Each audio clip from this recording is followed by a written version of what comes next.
Super Mario Bros. 3 was a massive success when it released in 1990. It took every aspect of the games that came before it and improved on them in such a way that even to this day, many consider it the best Mario game in the series. And its acclaim difficult to dispute, the game is simply fantastic. The game's success meant that a sequel was sure to follow. However, this time, Mario would be making a transition into the next generation of consoles with Super Mario World for the Super Nintendo Entertainment System. But first, some history. Development for Super Mario World began sometime after the release of Super Mario Bros. 3. Apparently, due to having to develop for the then new Super Nintendo, the team had decided to port Mario 3 to the new hardware in order to get a feel for it, as this new technology afforded them new advantages that the NES couldn't provide, such as improved visuals and sounds. However, they also wanted to introduce another new concept that had been considered as early as the first Super Mario Bros. According to what I've researched, Shigeru Miyamoto had wanted Mario to have a horse-like companion, but due to the limitations of the NES, it was unable to be implemented at the time. However, thanks to the new hardware, they were able to fully realize this concept, and thus, the character of Yoshi was created. An interesting detail is that in Japan, the game is still referred to as Super Mario World, but it also bears the subtitle Super Mario Bros. 4, something removed in the international versions of the game. Super Mario World launched with the Super Nintendo in Japan in November of 1990, August of 1991 in North America, and in Europe in April of 1992.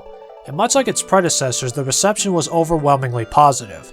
The story of this game is that the Mario Bros. And Princess Peach, having foiled Bowser's plot in Mario 3, have decided to take a vacation away from the Mushroom Kingdom, traveling to a new area called Dinosaur Land. However, the princess is once more kidnapped by Bowser, and so the Mario Bros. Must once again save her, this time aided by a green dinosaur named Yoshi, who also has reason to oppose the Koopa King after he trapped Yoshi's friends within eggs. After traveling all over Dinosaur Land and defeating the returning Koopalings, our heroes once again defeat Bowser, rescuing Princess Peach and Yoshi's friends, thus ending Super Mario World. Once again, the story simply exists and doesn't offer much beyond what past titles offered, but at the same time I don't feel as though it needs to offer anything beyond that. Gameplay in Super Mario World is largely the same as its predecessors. The game is once more a side-scrolling platformer where the objective is to guide Mario to the end of a stage, all while avoiding any hazardous obstacles or enemies you may face. Mario's basic controls are very much the same as before, but this time he has access to a spin jump that allows him to instantly defeat many of the enemies in this game, with some exceptions such as Pokies, as Mario will simply bounce off of them. And when carrying Koopa shells or blocks, Mario can now kick them upward as well, allowing him to hit flying enemies or to discover hidden items.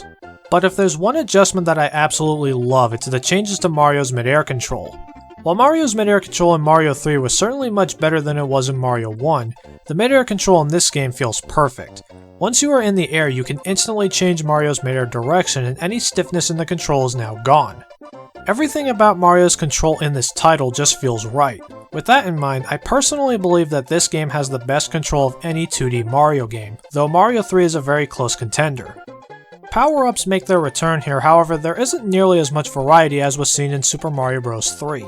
The Super Mushroom, Fire Flower, Starman, and 1-Up Mushroom all return, but every other power-up from Mario 3 is absent this time around.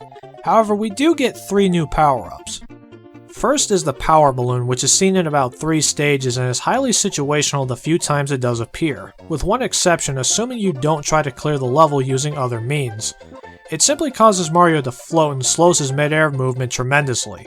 Replacing the Super Leaf is the Cape Feather, which transforms Mario into Cape Mario. This is quite possibly among the most powerful items in the history of the series. By gaining enough speed and then jumping, Mario takes to the skies, and then by rhythmatically pressing back on the D-pad, Mario is able to fly. This differs from the Super Leaf in that Raccoon Mario was unable to fly indefinitely unless with the use of Power Wings. Cape Mario can fly until either your feet hit the ground, you run into an object such as a pipe, or clear the stage. If you are able to master the Cape Feather, you can effectively fly through most of the stages, eliminating any challenge that the game may have offered. In Super Mario Bros. 3, Raccoon Mario had a tail swipe attack that allowed him to defeat enemies without having to jump on them. However, there was a delay between each swipe that prevented it from being too powerful, and its short range made it somewhat unreliable. The Cape Feather has no real delay between spins, so it can be used much more frequently, and it has longer range, which makes it a very powerful attack. And finally, there is Yoshi. This dinosaur companion allows Mario to take an extra hit without losing a power-up, essentially has access to the spin jump's power as Yoshi will obliterate most enemies he jumps on, and is able to eat enemies whole with the exception of Koopa shells and keys, though he will swallow them eventually if they remain in his mouth for too long, so keep this in mind. Speaking of Koopa shells, Yoshi can actually gain an ability for eating certain colored shells. Green shells can only be spit back out like a projectile, red shells allow Yoshi to breathe fire, blue shells let Yoshi fly for a short period of time, and yellow shells allow Yoshi to perform a small earthquake type attack that can flip enemies over. Later on in the game, you can find Yoshis in different colors which allow Yoshi to perform the same actions as the shell color he's based on. For instance, red Yoshis can breathe fire regardless of what color shell he's eaten. And Yoshi can also be dismounted to jump much higher than usual to reach areas Mario might be unable to at the time. You can also use this technique to save yourself from a dangerous situation. You'll lose the Yoshi, but you can at least save yourself from losing a life. Along with the power-ups, the inventory system for Mario 3 is no longer present. Instead, if you collect an item while you are already powered up, your current item will go into the box at the top of the screen. Then, by pressing select or being transformed back into regular Mario, the item will drop down, allowing you to power up once more. In most stages, you can find a checkpoint about halfway through which will restart you there should you lose a life later on. If you pass through it as Small Mario, you will instantly become Super Mario.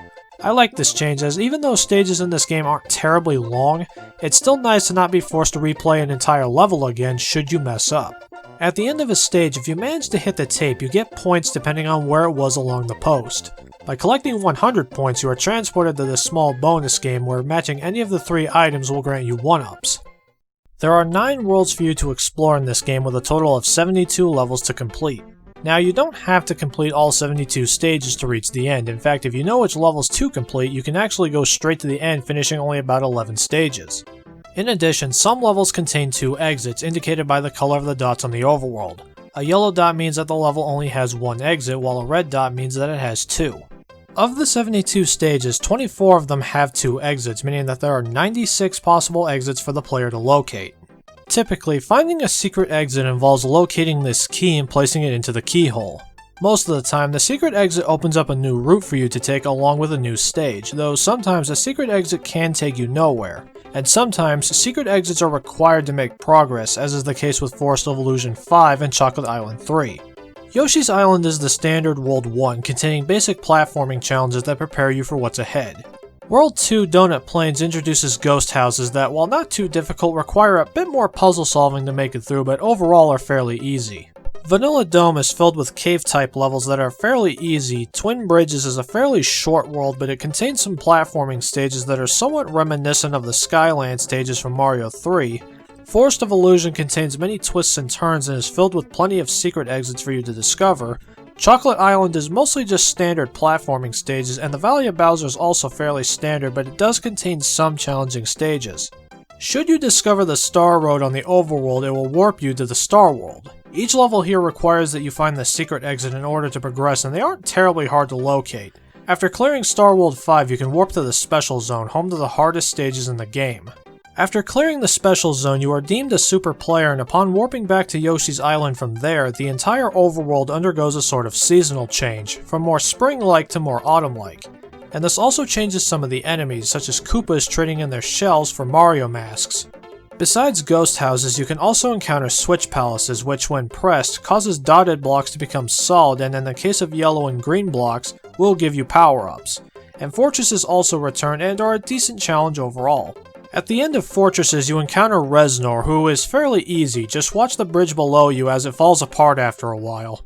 At the end of each world, you encounter a castle stage once more, and these aren't terribly difficult compared to the castles in Mario 1 and Lost levels, though Castles 5 and 7 can be fairly challenging due to the movements of these block snakes you have to use to progress, and the fact that they are above lava.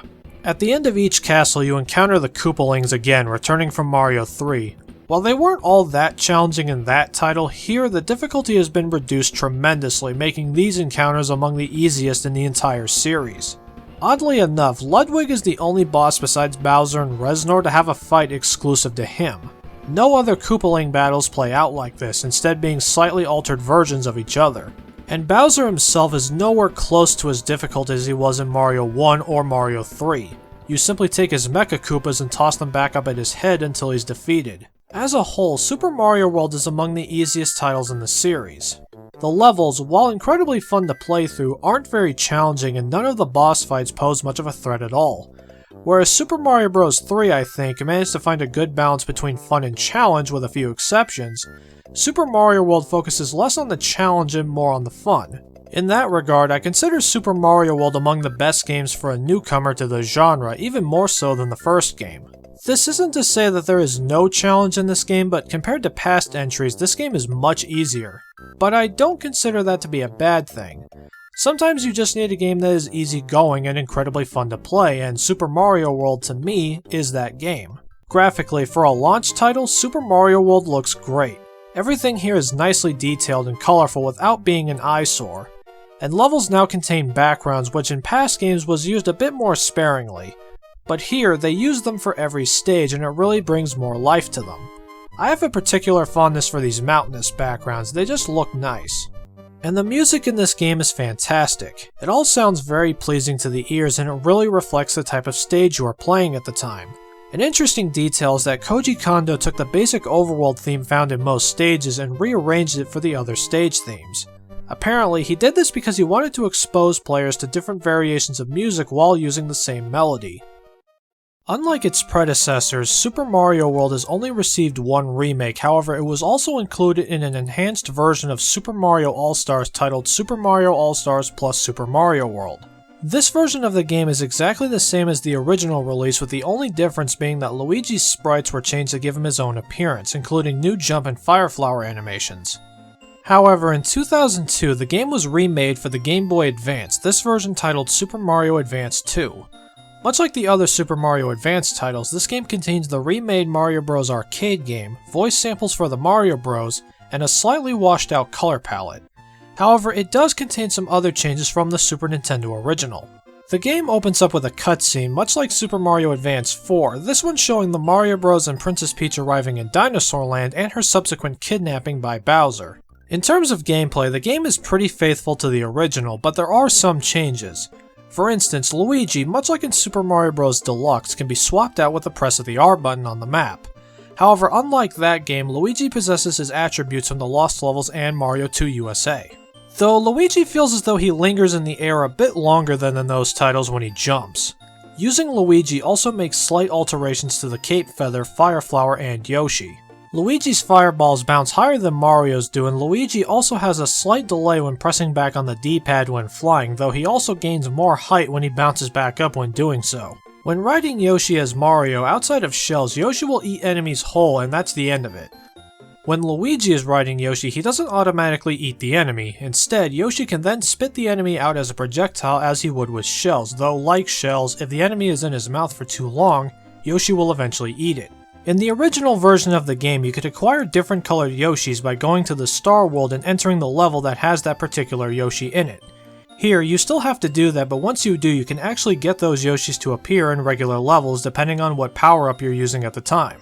So with a Cape Feather, you can always get a blue Yoshi to appear, ensuring that you can fly over just about any stage if you can get a Koopa Shell. And finally, there's the status screen that you can access by pressing select on the world map that tells you which levels you've completed, which character completed it, and how many exits you've located in said level. As with the other remakes, I don't think that someone would be wrong in saying that the GBA version is the definitive version of Super Mario World, but I personally prefer the Super Nintendo version due to the more vibrant colors and higher resolution. Super Mario World is a simple yet fun addition to the Mario series. While it removed the power-ups from Mario 3, the game gave us Yoshi, who would go on to become a staple character in the Mario series, and would even go on to star in his own adventures. The controls are some of the best that the series has produced, the music is a great listen, and the levels, while not particularly difficult, are very fun to play through and in my opinion, makes the game highly replayable. One of the few downsides are the bosses, as they are incredibly easy and offer next to no challenge. That aside, Super Mario World is a fantastic addition to the Mario series, and one that I cannot recommend enough for just how fun it is. There are still many Mario adventures for us to experience, both in the realms of 2D and 3D. However, those will have to wait for a later time. Until then, take care everyone.